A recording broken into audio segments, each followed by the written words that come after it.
everybody. So I'd like to step back. Joy's really in the trenches with this topic. And it's an important place to be. Do people get mad at you? All the time. Gosh, can you imagine having to... Yeah. She's tough. Joy is tough. But I'd like to step back and just ask the question, why is conflict of interest such a concern? Where is it coming from? You know, you don't have conflict of interest officers for, or maybe you do, for a drug company, for example. Do they have conflict of interest officers? Compliance officers. And so they're worried about conflicts. A company, the responsibility of a corporation is to make money for its shareholders. That's a legal responsibility. So their conflict of interest might be if they did something that wasn't meeting the best financial interests of their shareholders. So for us, suppose you thought that your responsibility was to improve public health. That could be a conflict of interest, because it could be bad for somebody else, like a corporation.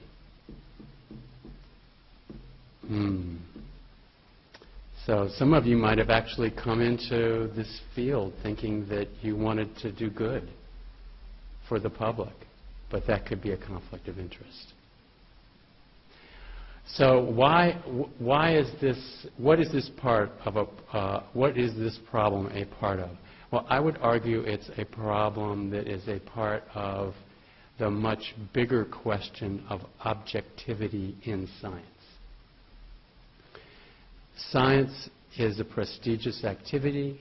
It receives a lot of public funding, and people, when they want advice about how to design some program or what to do if they're sick, and lots of other situations, they go to science because they think science is objective. And where does this idea of scientific objectivity come from?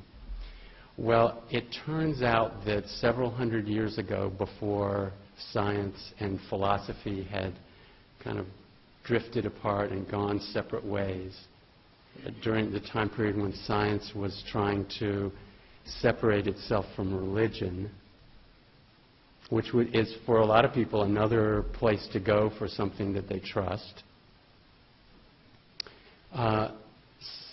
science was seen as an activity that would be where the scientist should separate herself, or back then it was only himself, from all the context that might influence assumptions and that could create bias.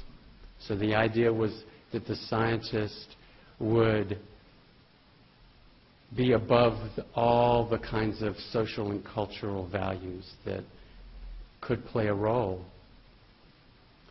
and that by separating oneself in that way, one becomes objective.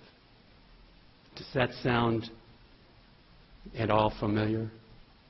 I mean, that's basically, you try and remove all polluting influences to your work. And this was very clearly stated by Francis Bacon and others who were involved in kind of the origins of Western science. Now, does that sound possible? I mean, how would you remove, say, language? I mean, we have a lot of assumptions. Anybody who's ever studied feminism knows that our language is full of terms and definitions that create gender inequalities. And of course, our language is full of lots of other assumptions. And science is based on classification systems that come from somewhere. And a scientist gets a research question from somewhere and is interested in something for a reason. So the idea of separating oneself from our world in order to investigate nature is totally unrealistic, and it's created a mythology about science that we can become objective by setting aside all the things that make us human, in a way. And the product of this mythological position, which is that the scientist and the scientific community as a whole, because science is a social project, it's not something that individuals undertake on their own. The consequence of this mythological idea that you can separate yourself is that basically the scientist becomes like a god that can see everything all at once from no place at all, without any of the trappings of culture that would influence our beliefs, which to me is basically like a religious belief. And so it's kind of ironic that science, in its Western origins and its attempts to separate itself from religion, in a way takes on the very assumptions that are behind religion. And I think it's really pertinent for people in Epidemiology 710 to think about the role of quantification in that, because I assume that a lot of what you're learning about in this class is quantification. And quantification has become, for scientists, one of the key methods that is supposedly producing objectivity. It's like the numbers don't lie, even though people say there's lies, damn lies, in statistics. And there's the idea that the numbers can speak for themselves.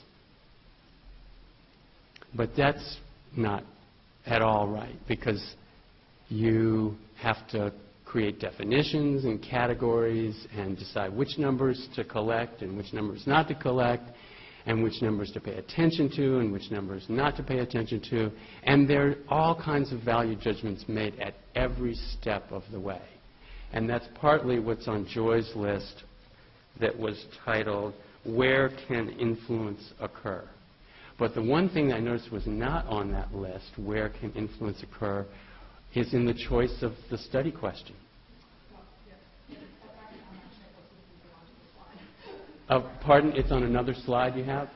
So that, and to me, that is the most important part of science, is which questions are chosen for investigation and which are set aside or ignored. Because, of course, there are an infinite number of questions we could take up, and what's most important for our work in this world is what we decide to work on. What area will we decide to work in? So if you're in public health and you decide that the main questions of interest have to do with what medications people take, then that becomes your response to mass disease problems, is to put people on medication, as opposed to some other possible response, which might have to do with, say, preventing people from getting sick or from acquiring the risk factor or from being exposed to a microbe or a toxin in the first place. So along with the idea that science is a social activity, that people can't possibly practice science by themselves without a community to be a part of, part of what comes with that is this idea of where we put the problem of conflict of interest. And what you did when you engaged in your training and certification, or what we do when we respond online to the conflict of interest certification when we receive funding, is we take responsibility as individuals for conflicts of interest. And the sanctions that would occur if there was a violation would occur to us as individuals. So we take on the responsibility for this problem of conflicts of interest as individuals, in a way as though we don't belong to a community. There's no problem with the community, right? Science is an enterprise. It's a problem of us as individuals. Well, I guess I would argue that that view parallels the approach that is dominant in science, and it's certainly dominant in epidemiology, that the causes of things are individuals or individual exposures in the case of epidemiology, and there's no system that they belong to.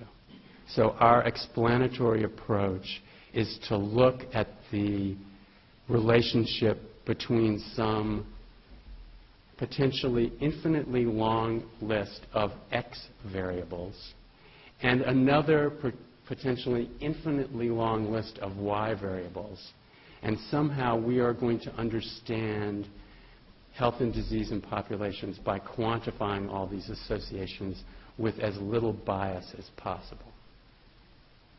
And we're not interested in a system, so we don't have a system with an architecture that could make it vulnerable or not vulnerable, perhaps, to certain problems. And I would argue that in conflict of interest, one of the things we're missing is a nuanced analysis of how our system is vulnerable to conflicts of interest. And I'll just give you a few examples as case studies, things that I happen to go through myself, and hopefully that will reveal something that might be of more general interest. So I guess it was about 1996, I had been appointed to serve on the IRB for the School of Public Health. And my first assignment, so members of the IRB get assigned proposals.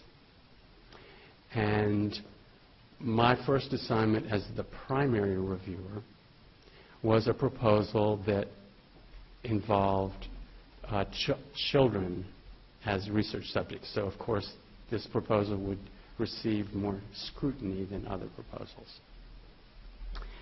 And I was reading through the proposal, and I was trying to do a good job. You know, this is my first time. And I noticed right away that the PI on the proposal was my boss. And I felt like, gee, that's a conflict of interest. I am going to get, my salary is decided by this person, whether I get promoted is decided by this person, whether I get an office or a parking space. I mean, all this stuff is determined by this person, my boss. And I'm supposed to be critical of the boss. So I brought this up with the IRB, and I was told that that was not a problem. No problem with this as a conflict of interest. I would be assigned this because of my area of research and my capacity to make judgments about the research, but my relationship with the PI was not an issue. Would that be an issue now? It still wouldn't be. Okay. So I'm still out of touch with the culture of the. Recognizing that there was a relationship, clearly, Mm-hmm. and you felt it to be a conflict, and there's a conflict for you, but that on an IRB, there's a primary reviewer and a secondary Right. reviewer, but on that any given meeting, there's an IRB chair. Mm-hmm. And the IRB chair is the one who replaces the PI and then the decision gets come out of the committee. So that hopefully you as a reviewer will have some protection Okay. from any, that it would be presented that this is a decision of the committee. It wasn't a decision that you as an individual. Mm-hmm. Mm-hmm. Mm-hmm. Mm-hmm. Well, that's very reassuring, but it did make me think twice. The second thing that I noted about the application was that the design involved screening of thousands of middle school children for symptoms of asthma, which would be a standard kind of thing to do in an epidemiologic study. However, the study was funded by a drug company that made asthma medications. And so I started thinking, well, gee, this company, if they were smart and they wanted to actually follow the law, which would be to maximize the profits for their shareholders, they would send their sales reps to the city where they know the screening is going to be going on, because the proposal required that were a child to be identified as having asthma symptoms, they would be referred to their physician for evaluation for possible treatment. So I thought, gee, what a great way to get a lot of patients on these drugs, is to have a university conduct a study that essentially funnels patients into practitioners who can be influenced to prescribe the medication at issue. And so I brought this up with the IRB, and I was also told that that was not a conflict of interest because it didn't involve the individual participants. So I was really disappointed, to be honest. But I said, well, I guess I'm just out of step with the culture here. A few years later, I partnered with the State Health Department to conduct a health survey in a rural area which identified excess prevalence of certain symptoms, particularly respiratory symptoms, among people living near industrial swine production facilities compared to an unexposed group. And I received, on the day that the health department released our results, later that day, I received a letter from a law firm, international law firm, representing the North Carolina Pork Council, stating that they were investigating whether I had libeled the industry, and also they wanted all of the documents associated with the research, including the survey forms, the maps that showed where the participant homes were, the information about the characteristics of the people in the study, any travel records, all my emails having to do with the study, basically anything that you could possibly think of that was in either paper or digital format was requested under the North Carolina Public Records Statute, and a copy of the letter was sent to the North Carolina State Health Department and to the head attorneys for the University of North Carolina at Chapel Hill. Well, I figured, of course, they'll never let these records go out because we were reviewed by the IRB. And the IRB is there to protect participants from the disclosure of this kind of confidential information. Well, this was on a Friday, and so I did kind of sweat about it over the weekend. But on Monday, I was in touch with the lead attorney, who was the associate chancellor of the university, and she told me that I was to turn over all the records immediately to the North Carolina Port Council. And I just couldn't figure that out. Like, how would that be? And it really concerned me in large part. The information wasn't that personal. It wasn't like there were criminal or highly personal data, although anything that has to do with health is personal in a way. But I did know that there had been a history of intimidation, including physical violence, of people in these communities by the industry, which was trying to keep people from opposing their practices in eastern North Carolina. And the people who were in our survey were primarily people of color and from low-income communities, and they were vulnerable to retribution from local industry and government officials associated with the industry. So this was of great concern, not the least of which I was planning on doing more research in this area, and if I gave over the records, I certainly would not have been able to continue to work with the people there. Well, I ended up having to get my own lawyer to negotiate with UNC to, in the end, redact information from the documents that we turned over that would potentially reveal the locations, because I realized that these are rural areas, and if you know a woman is 33 and she's got 4 children and she works as a nurse at the local hospital, you know who it is because there's only one person like that in a rural area. So we redacted documents, we withheld some of the other documents, and eventually the attorneys for the Port Council gave up on trying to get additional information from us.